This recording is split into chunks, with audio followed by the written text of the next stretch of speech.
اور قبیلے کی ہے، ایک نسبت زبان کی ہے، ایک نسبت یہ قوم اور قبیلے کی ہے۔ فرمایا کہ ان نسبتوں کے ساتھ دعوت کا کام نہیں چلے گا۔ ہم تو اللہ مجھے معاف فرمائے ایک ہونے کے بعد اجنبی نظر سے دیکھیں، وہاں غیروں کو اجنبی نظر سے دیکھنے کی اجازت نہیں ہے، وہاں ہر ایک کو اپنا ایک نظر سے دیکھو، اس لیے کہ امت کو جمع کرنا ہے۔ اس لیے ہم نے عرض کیا کہ حضور اکرم صلی اللہ علیہ وسلم کی دعوت کی جو سب سے بنیادی آپ کی دعوت کا جو بنیادی اصول ہے وہ یہ ہے کہ آپ صلی اللہ علیہ وسلم کسی انسان کا درجہ اس سے کم نہیں سمجھتے تھے کہ آپ اس کو خود دعوت دیں۔ آپ کسی کا درجہ سے کم نہیں سمجھتے کہ آپ اس کو خود دعوت دیں۔ اس سے امت بنی تھی، اس سے امت بنی تھی کہ آپ نے قومیت کی اور زبان کی اور علاقائیت کی ان تمام اور رنگ کی نسبت سے امت کو نکالا۔ تو ہم نے عرض کیا کہ آپ کی دعوت کا جو سب سے بنیادی اصول ہے وہ عمومیت ہے،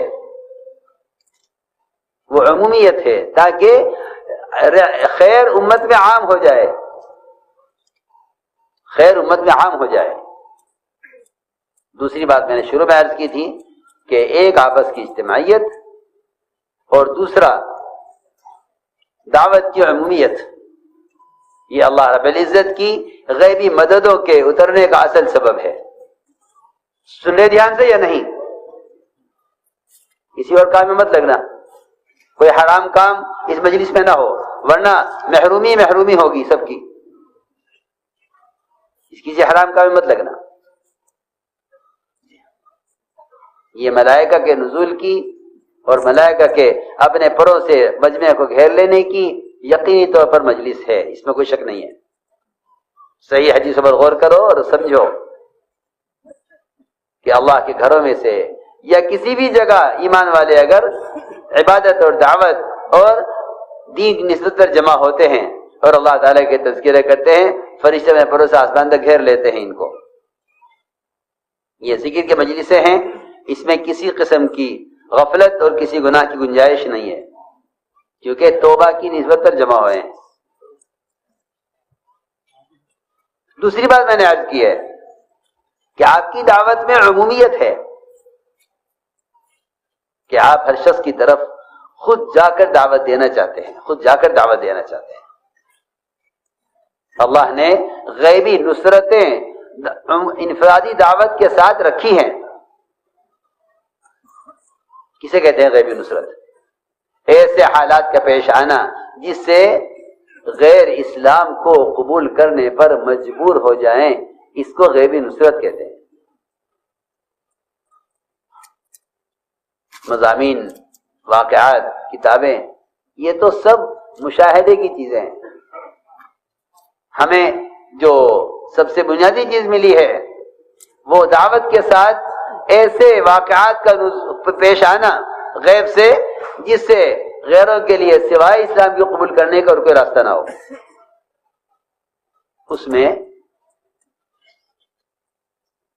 اس کے لیے سب سے بنیادی کام انفرادی دعوت دینا ہے۔ آپ صلی اللہ علیہ وسلم ایک سفر میں تھے، صحابہ آپ کے ساتھ تھے۔ آپ نے دیکھا ایک آدمی کو گزرتے ہوئے ایک راستے پر، فرمایا کہاں جا رہے ہو؟ اس نے عرض کیا کہ میں اپنے گھر والوں کے پاس جا رہا ہوں۔ آپ نے فرمایا کیا تمہیں ایک خیر کی بات میں کی رغبت ہے؟ اس نے کہا وہ کیا بات ہے؟ آپ نے فرمایا کہ اللہ کو ایک مان لو اور مجھے اللہ کا رسول مان لو۔ توحید اور رسالت، یہ دو دعوتیں ہیں اصل۔ توحید اور رسالت، ان دو چیزوں کی دعوت اصل ہے، اور ان دو چیزوں کی دعوت میں ہی اصل اللہ تعالیٰ کی مدد ہے، کیونکہ باقی سارے احکام کی دعوت تو بعد کی چیز ہے۔ سب سے پہلے بنیادی بات یہ ہے کہ توحید اور رسالت، ان دونوں کی گواہی دینا، ان کی گواہی دلوانا۔ بلکہ صحابہ کی ایک جماعت نے تو اس کو اپنے عمل میں شمار کیا تھا کہ ہمارا معمول یہ ہے کہ ہم اللہ کی وحدانیت کو بیان کرتے ہیں۔ اس دیہاتی نے فوراً یہ کہا کہ آپ کی اس بات پر کون گواہ ہے جو گواہی دے کہ آپ سچ کہہ رہے ہیں؟ آپ کے ساتھ صحابہ تھے؟ عبداللہ بن خود فرماتے ہیں، روایت میں ہے، کننا معه فی سفرین، ہم آپ کے ساتھ سفر میں تھے۔ فرمایا آپ نے کہ اس وادی کے کنارے پر جو درخت کھڑا ہوا ہے، یہ درخت گواہی دے گا کہ میں اللہ کا رسول ہوں۔ وہاں سے درخت زمین پھاڑتا ہوا آیا اور آپ کے سامنے آ کر کھڑا ہو گیا۔ آپ نے 3 مرتبہ درخت سے گواہی لی، درخت نے 3 مرتبہ گواہی دی کہ بے شک آپ جیسا فرما رہے ہیں بات یہی ہے، بات یہی ہے۔ 3 مرتبہ اس نے درخت نے گواہی دی۔ اس آدمی نے، اس دیہاتی نے براہ راست درخت سے گواہی سنی۔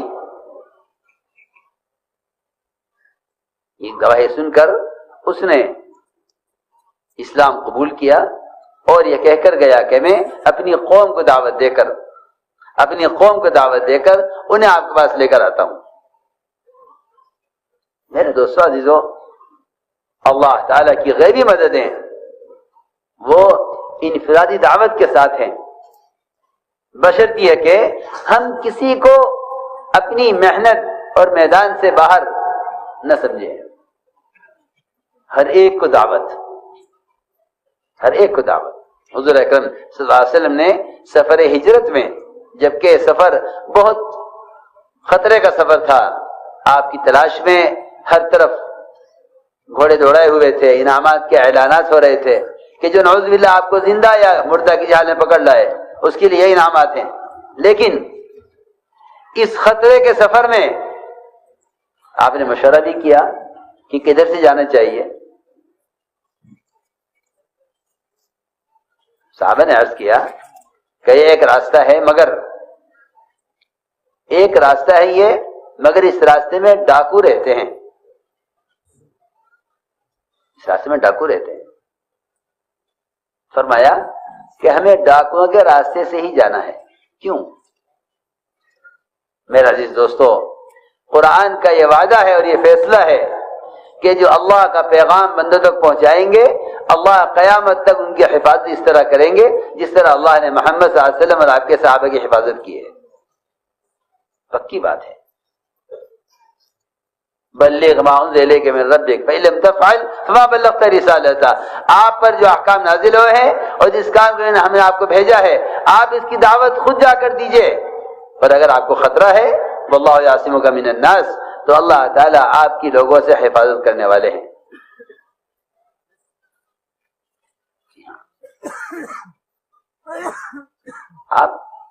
آپ کو اللہ تعالیٰ چھپا لیتے، لیکن آپ کو چھپا لیتے تو پھر یہ غیبی مدد نہ ہوتی۔ ظاہر کرنے کے باوجود قریب لا کر اللہ تعالیٰ نے ایک مکڑی کے جالے سے آپ کی حفاظت کر کے دکھلایا کہ جو تمہارے نزدیک سب سے کمزور چیز ہے، ہم اس کمزور چیز کے ذریعے اپنے نبی کی اس دن حفاظت کریں جس دن کہ دشمن آپ کو پکڑنے کے لیے آپ کے قریب تک پہنچ گیا تھا۔ وہاں ایک بڑی بات یہ ہے کہ حضور اکرم صلی اللہ علیہ وسلم نے موسیٰ علیہ السلام کی طرح یہ نہیں کہا ان معی ربی سیہدین، کیونکہ جب آگے تو سمندر آ گیا، پیچھے فرعون آ گیا، تو یہ کہا بنی اسرائیل انا لمدرکون، ہم تو گھیر لیے گئے۔ کلا ان معی ربی سیہدین، میرے ساتھ میرا رب ہے۔ نبی کہہ رہے ہیں میرے ساتھ میرا رب ہے، تم گھبراؤ مت۔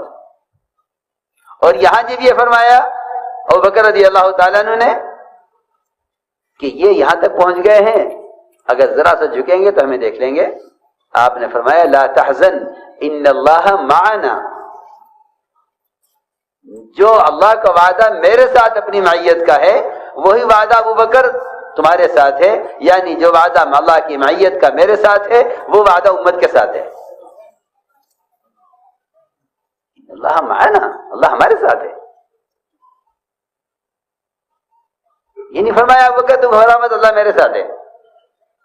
ان اللہ معنا، کہ جو معیت، جو نصرت اللہ کی نبی کے ساتھ ہے وہ خدا کی قسم قیامت تک ہر امتی کے ساتھ ہے۔ تو میں نے عرض کیا کہ آپ صلی اللہ علیہ وسلم نے سفر ہجرت میں ڈاکوؤں کا راستہ بذات خود بالارادہ اختیار کیا کہ ہمیں ڈاکو کا راستے سے جانا ہے۔ کیوں؟ ان کو دعوت دیں گے۔ جب داعی کسی کو دعوت دینے کے ارادے سے قدم اٹھا لیتا ہے، اللہ تعالیٰ اس کے راستے کے تمام مجاہدوں کو اور اس کے راستے کی تمام ناگواریوں کو اور اس راستے کی تمام مشقتوں کو اور اس راستے کی تمام پیش آنے والی رکاوٹوں کو مدعو کے دل کو متوجہ کرنے کا سبب بنا دیتے ہیں۔ یہ اصولی بات ہے۔ یہ داعی کی اذیتیں مدعو کی ہدایت کا سبب بنتی ہیں۔ یہ قرآن نے اسی طرح کہا ہے کہ نبیوں کا صبر کرنا قوموں کی ہدایت کا ذریعہ ہے۔ ہم نے عرض کیا کہ ایک کام ہے اور اللہ تعالیٰ کی غیبی مددوں کے نازل ہونے کا یہ بنیادی سبب ہے دعوت اللہ، بشرط یہ کہ داعی امت کو طبقاتی نظر سے نہ دیکھے۔ یہ سب سے بنیادی چیز ہے۔ حضور اکرم صلی اللہ علیہ وسلم کے یہاں جب کوئی کسی ارادے سے آتا تھا، عمیر بن وہاب آپ کو قتل کرنے کے لیے چلے مکہ مکرمہ سے، کہا مکے والوں سے گھبراؤ مت، میں ابھی جاتا ہوں اور جاتے ہی تمہیں خوشخبری پہنچ جائے گی کہ میں نے آپ کو قتل کر دیا۔ یعنی آنے والوں کا استقبال ایسا تھا، ہم تو یہ سوچتے ہیں کہ میرے بارے میں کوئی کیا خیال رکھتا ہے، مجھے اس کے بارے میں وہی خیال رکھنا چاہیے جو اس کا خیال میرے بارے میں ہے۔ جتنی دوریاں اور جتنی آپس میں رنجشیں ہیں، اس کی بنیادی وجہ یہ ہے کہ ہمارا گمان اور خیال اور ہمارا ارادہ ایک مسلمان کے ساتھ وہ نہیں ہے جو محمد صلی اللہ علیہ وسلم کا اپنے قتل کے ارادے سے آنے والے کے بارے میں ہے۔ اللہ اکبر۔ آپ جانتے تھے یہ مکے سے چلے نہیں تھے، آپ کو معلوم ہو گیا تھا۔ انہوں نے عمیر بن وہب نے کہا مکے والوں سے کہ ابھی میں تمہیں خوشخبری سناتا ہوں، جا کر غلام سے کہا تلوار تیز کر، اور یہاں سے یہ تلوار لے کر گلے میں ڈال کر سیدھے پہنچے مدینہ منورہ۔ حضرت عمر نے دیکھ لیا کہ اس کا ارادہ اچھا معلوم نہیں ہوتا، فرمایا صحابہ سے تم جلدی جا کر بیٹھ جاؤ اللہ کے نبی کے پاس، ادھر قریب نہ بیٹھے، اس کا ارادہ اچھا نہیں ہے۔ چنانچہ انصار آپ کو گھیر کر بیٹھ گئے اور یہ عمیر بن وہب گلے میں تلوار لٹکائے ہوئے وہاں پہنچے۔ حضرت عمر رضی اللہ تعالیٰ عنہ نے اس کا گریبان تلوار کے ساتھ پکڑا ہوا تھا کہ یہ قریب میں جا کر بیٹھے۔ فرمایا عمر اس کا گریبان چھوڑو، یہ کیا کیا تم نے اس کے ساتھ، اس کے گریبان چھوڑو۔ فرمایا عمیر آؤ یہاں آؤ ہمارے پاس۔ اللہ اکبر۔ جو آدمی آپ کے قتل کا ارادہ لے کر چلا ہے اور اللہ نے آپ کو وحی سے پہلے بتا دیا کہ عمیر بن وہب اس ارادے سے آ رہے ہیں، آپ صلی اللہ علیہ وسلم نے صحابہ کو پیچھے کیا، انہیں آگے بلا کر بٹھایا۔ سوال اس بات کا ہے کہ اگر واقعی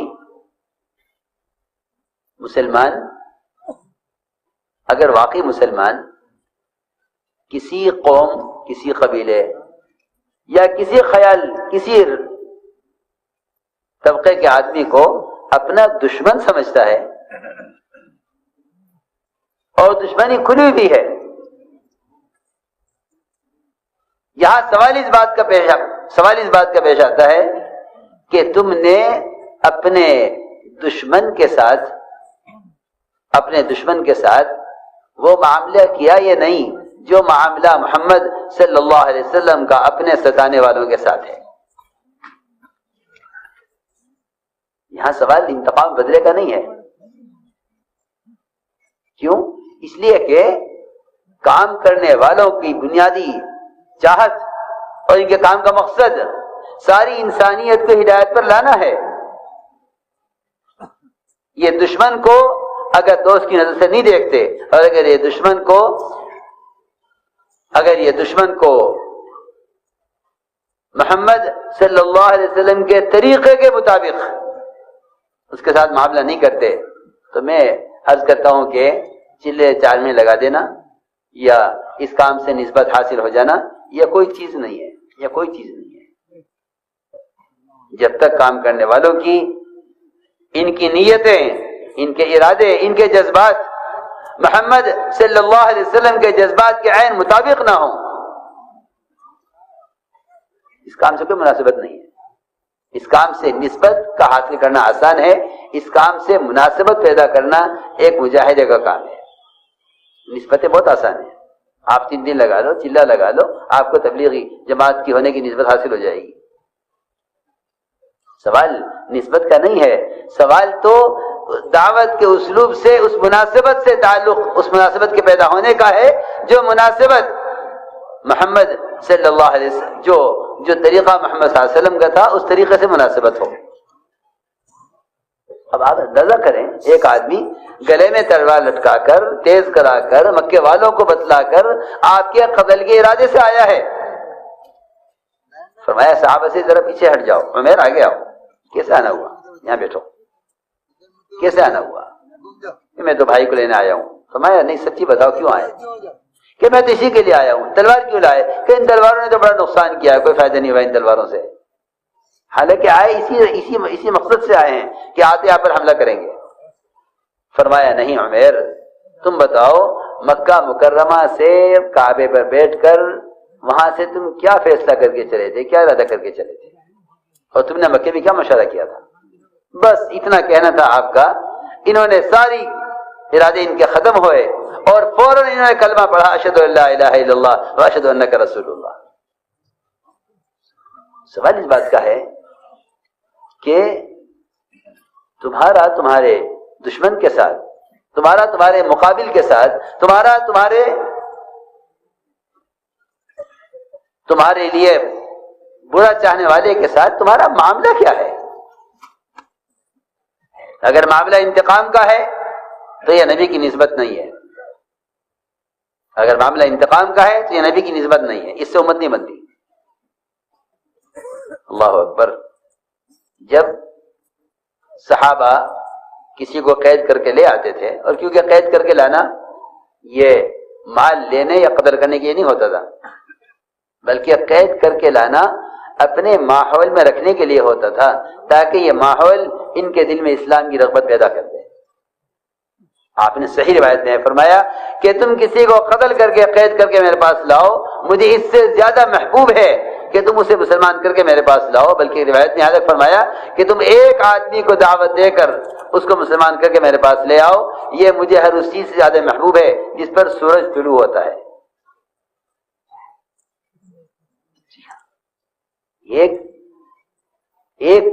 انسان کی قیمت، نبی کہہ رہے ہیں ایک انسان کی، مسلمان کی نہیں کہہ رہا ہوں میں، ایک انسان کی قیمت، ایک انسان کی قیمت بتا رہے ہیں کہ ایک انسان کی یہ قیمت ہے، ایک انسان کی یہ قیمت ہے کہ تم اگر اس کو مسلمان کر کے میرے پاس لے آؤ.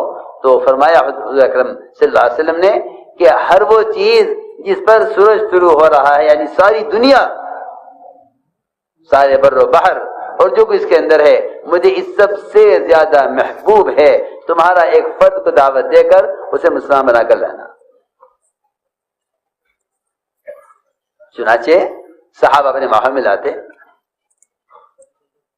جو بیڑیوں میں جکڑا ہوا ہے، جسے خبر نہیں کہ قتل کیا جائے گا یا فدیہ لے کر چھوڑا جائے گا، وہ کہتا ہے کہ ان میں سے جب کسی کے ہاتھ میں روٹی کا ٹکڑا آتا تھا نرم، تو وہ سب سے پہلے مجھے پیش کرتا تھا. یہ ہمارا مہمان ہے. اللہ اکبر. ایسا مشرک کیوں نہ اسلام لاوے کہ جو ان کے ساتھ ان کے ہاں بندھا ہوا ہے اور سب سے زیادہ اکرام بہتر چیز کو کھلائی جا رہی ہے. ہم ابھی ہماری سوچ اور نیتیں بہت محدود. اللہ مجھے معاف فرمائے، اب تو کام کرنے والوں میں بھی یہ بات پیدا ہو گئی ہے کہ کون اپنا ہے کون پرایا ہے. وہاں یہ بات پراؤ کے غیروں کے لیے بات نہیں تھی. وہاں غیروں کے ساتھ معاملہ اپنوں سے کہیں زیادہ بہتر تھا. آپ نے فتح مکہ کے موقع پر انصار کو کچھ نہیں دیا، طلقاء مشرکین ایک مشرک کو 100 اونٹ دیے ہیں آپ نے، 100 اونٹ بتانے کے لیے کہ ہم تم سے فتح مکہ کے موقع پر انتقام لینے کے لیے اور تم سے پچھلے بدلے چکانے کے لیے نہیں آئے ہیں، ہم تمہیں بتلانے کے لیے آئے ہیں کہ ہمیں ملک و مال نہیں چاہیے، ہمیں تمہارے لیے ہمیں تمہاری ہدایت چاہیے. جی ہاں، تو میں نے عرض کیا کہ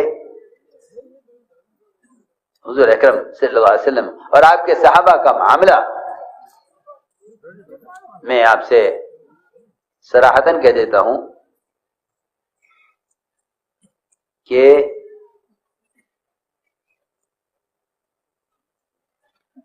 تعصب کسی بھی قوم کی طرف سے مسلمان کے لیے یہ خدا کی قسم پیدا نہیں ہو سکتا اگر مسلمان کے اخلاق اور معاملات وہ ہوں جو محمد صلی اللہ علیہ وسلم اور آپ کے صحابہ کے تھے. بالکل یہ یقینی بات ہے. میری بات صحیح ہے اور میں اس کو صحیح سمجھتا ہوں، چاہے سمجھ میں آئے یا نہ آئے. تعصب کے پیدا کرنے میں ہماری اپنی بد اخلاقی اور ہماری اپنی تنگ نظری اور ہمارے اپنے غیروں کے ساتھ اچھے معاملات اور اچھا معاشرہ اور اچھے اخلاق کا نہ ہونا، یہ تعصب کا سب سے بنیادی سبب ہے. ورنہ یہ ممکن ہی نہیں ہے کہ مسلمان سے کوئی تعصب رکھے. وہاں تو کہہ رہے ہیں کأنہ ولی حمیم، کہ تم اگر اخلاق سے پیش آؤ تو یہ تمہارا جگری دوست بنے گا. ولی حمیم، قرآن تو یہ کہہ رہا ہے یہ تمہارا جگری دوست بنے گا. میں صراحتاً عرض کر دیتا ہوں کہ عصبیت وہ بد اخلاقی بد معاملگی سے پیدا کی جاتی ہے. ہاں، اگر مسلمان یہ اپنے اخلاق اور معاملات میں نبوت کے مزاج پر آ جائے تو میں قسم کھا کر کہہ سکتا ہوں، دعوے کے ساتھ کہہ سکتا ہوں کہ تعصب ختم ہو جائے گا. تعصب ختم ہو جائے گا. یہ قسم کھا کر کہہ سکتا ہوں کہ تعصب ختم ہو جائے گا اگر مسلمان صرف اخلاق پر آ جائے. اس کے اخلاق کا حال تو یہ ہے کہ یہ اگر سلام بھی کرتا ہے کسی مسلمان کو تو پہلے شکل دیکھ کر پہچانتا ہے پھر سلام کرتا ہے. یہ قرب قیامت کی نشانیوں میں سے ہے. یہ غیروں کے ساتھ کیا معاملہ کرے گا جب یہ مسلمان کو سلام کرنے کے لیے بھی اس کی معرفت اور جان پہچان کا محتاج ہے کہ بھئی یہ کون صحابی کو آپ نے سلام کیا تھا؟ مجھے خبر نہیں کون ہے. مجھ سے ایک صاحب نے پوچھا آپ نے کو سلام کیوں کیا؟ میں نے کہا کیوں مسلمان سلام کیا؟ اچھا کوئی جان پہچان نہیں ہے؟ میں نے کہا کیوں؟ اس کا مطلب ہے کہ قیامت قریب آ گئی ہے کہ سلام اسے کیا جائے جس سے جان پہچان ہو. صحیح روایت ہے التسلیم بالمعرفہ من اشراط الساعہ، کسی کو پہچان کر سلام کرنا یہ قرب قیامت کی نشانیوں میں سے ہے. قرب قیامت کی نشانیوں میں سے ہے کسی کو پہچان کر سلام کرنا.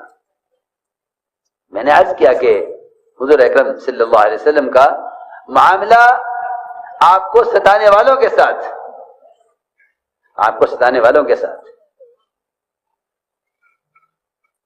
وہ مجبور تھے اس بات سے، بالکل مجبور تھے کہ آپ کے اخلاق اور آپ کی سخاوت انہیں یا تو راستے سے ہٹا دیتی تھی یا ان کو راستے پر لے آتی تھی. اس لیے میرے عزیز دوستو، سب سے بنیادی بات یہ ہے کہ ہم جتنی ہماری جماعتوں کی نقل و حرکت ہو رہی ہے، اگر یہ نقل و حرکت صحابہ کی طرح سخاوت کے ساتھ، اکرام کے ساتھ اور حقوق کے ادا کرنے کے ساتھ ہو تو میں تو سمجھتا ہوں کہ صحابہ کے زمانے کے اسلام کا تمام اقوام باطلہ کے درمیان اسلام کا تعارف کرانے کے لیے ان جماعتوں کی نقل و حرکت، یہ جماعتوں کی نقل و حرکت کافی ہے۔ ریکنسٹرکشن آف امہ ڈیلی میں کچھ اہم بات کیا گیا ہوں۔ تمام اقوام باطلہ کے درمیان صحابہ کے زمانے کے اسلام کا تعارف کرانے کے لیے ہماری جماعتوں کی نقل و حرکت کافی ہے۔ اگر خدا کی قسم ان کے دلوں میں ان کی ہدایت کی تمنا ہو اور ان کے ملک و مال کی حرص نہ ہو، کیونکہ یہ دو بیماریاں اندر ہیں، یہ دو بیماریاں اندر ہیں کہ ہم ان کے طریقوں کے پابند ہیں، ان کے ملک و مال کے حریص ہیں، اور ان کی ہدایت کی طلب نہیں ہے جیسی ہونی چاہیے۔ ایسے میں اگر مغلوب ہو کر مسلمان نہ رہے تو کیوں نہ رہے؟ اس لیے کہ مسلمان کے غالب آنے کے لیے یہ 3 شرطیں ہیں۔ پہلی شرط یہ ہے کہ ان کی ہدایت کی تمنا ہو، دوسری شرط یہ ہے کہ ان سے انتقام کا جذبہ نہ ہو، تیسری شرط یہ ہے کہ ان کے ملک و مال کی حریص نہ ہو، ان کے ملک و مال کی حریص نہ ہو۔ اس لیے کہ جو آدمی غیروں کے ملک و مال کا حریص ہوگا وہ ان کی ہدایت کا ذریعہ نہیں بن سکتا، پکی بات ہے، یہ پکی بات ہے، اور یہ بیماری اندر ہے۔ یہ 2 چور ہیں دلوں میں ہمارے کہ ہم غیروں کے ملک و مال کے حریص ہیں، ان کی ہدایت کے حریص نہیں ہیں۔ اللہ تعالیٰ نے جو کچھ لے کر مسلمانوں کو دیا تھا اس شرط پر دیا تھا، اس بات پر کہ وہ ان کے ملک و مال کے حریص نہیں تھے۔ وَأَوْرَثَكُمْ أَرْضَهُمْ وَدِيَارَهُمْ وَأَمْوَالَهُمْ وَأَرْضًا لَّمْ تَطَئُوهَا، ہم سب دے دیں گے تمہیں مگر تم اس کے طالب مت بنو، اور اگر تم اس کے طالب ہو تو پھر تمہیں مغلوب ہو کر رہنا پڑے گا۔ اس لیے سب سے اہم چیز وہ یہ ہے کہ مسلمان ہر حق والے کا حق ادا کرے، اس لیے کہ اسلام کو سمجھایا نہیں جا سکتا حقوق کی پامالی کے ساتھ۔ اپنا حق معاف کر دو کیونکہ تمہیں اپنا حق اللہ سے لینا ہے۔ میری بات دھیان سے سننا، اپنا حق معاف کر دو کیونکہ حق اللہ سے لینا ہے۔ حدیبیہ میں جو شرطیں لگی، آپ کو ہم طواف نہیں کرنے دیں گے، مسجد حرام ساری دنیا کی مساجد کا قبلہ ہے، ہم آپ کو عمرہ نہیں کرنے دیں گے، آپ یہاں سے واپس جائیے، اور ہمارا کوئی آدمی آپ کے پاس آئے گا ہم واپس نہیں کریں گے، ہمارا کوئی آدمی آپ کے پاس آئے گا آپ کو واپس کرنا پڑے گا۔ اور شرطیں لگائی، سب سے بنیادی شرط یہ ہے کہ رسول اللہ نہیں لکھنے دیں گے۔ ساری شرطیں منظور، کیوں؟ تم اپنے جذبات کو حکم پر قربان کرو، ہم تمہیں فوراً فتح دکھلائیں گے۔ تو اپنے جذبات کو حکم پر قربان کرو، ہم فتح فوراً دکھلائیں گے۔ اللہ کی شان، وہاں سے ہٹے نہیں تھے کہ سورہ فتح نازل ہو گئی۔ صحابہ کرام فرماتے ہیں کہ لوگ سمجھتے ہیں کہ مکہ پر حملہ فتح مکہ ہے، نہیں، مکہ پر حملہ فتح مکہ نہیں ہے، حدیبیہ فتح مکہ ہے۔ کہ تم جذبات کو قربان کر دو حکم پر، وہاں سے ہٹے نہیں کہ سورہ فتح نازل ہو گئی۔ اس لیے میں نے عرض کیا کہ ہر حق اور باطل ان دونوں کی ایک حد ہے جہاں تک ان کو پہنچنا ہے۔ حق اپنے حد کو پہنچ کر غالب آئے گا اور باطل اپنی حد کو پہنچ کر مغلوب ہوگا۔ لیکن ہمیں صاف صاف آپ سے عرض کر دیتا ہوں کہ ہم باطل کو اس کی انتہا تک پہنچنا نہیں دیتے اپنی غلطیوں کی وجہ سے، کہ باطل کو اس کی انتہا تک پہنچنے دو۔ اور میں سب صاف کہتا ہوں کہ باطل کے اپنی انتہا تک پہنچنے کے لیے وہ اصول اور ضابطے ہیں جو محمد صلی اللہ علیہ وسلم کے ضابطے تھے۔ میری بات توجہ چاہے گی بہت، کہ مسلمان عبادات میں، معاملات میں، اخلاق اور معاشرے میں جب تک مسلمان اتباع سنت پر پوری طرح نہیں آئے گا اور اجتماعی طور پر کامل دین پر قائم نہ ہوگا اس وقت تک مسلمان مغلوب رہے گا. چنانچہ معاملات میں اگر حق غیروں کا ہے تب تو ادا کرنا ہی کرنا ہے. اگر حق اپنا بنتا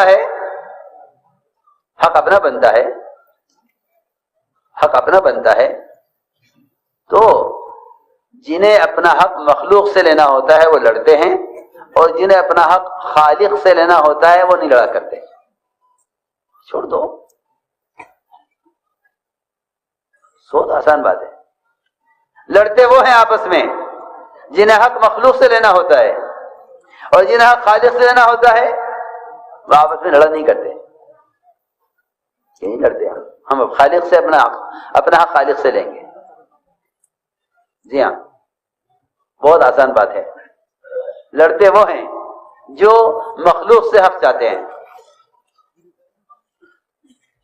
اس لیے کہ ظالم کون ہے، مظلوم کون ہے؟ جب یہ اللہ تعالیٰ کے علم میں اور نظر میں ہے پھر کیا پرواہ ہے؟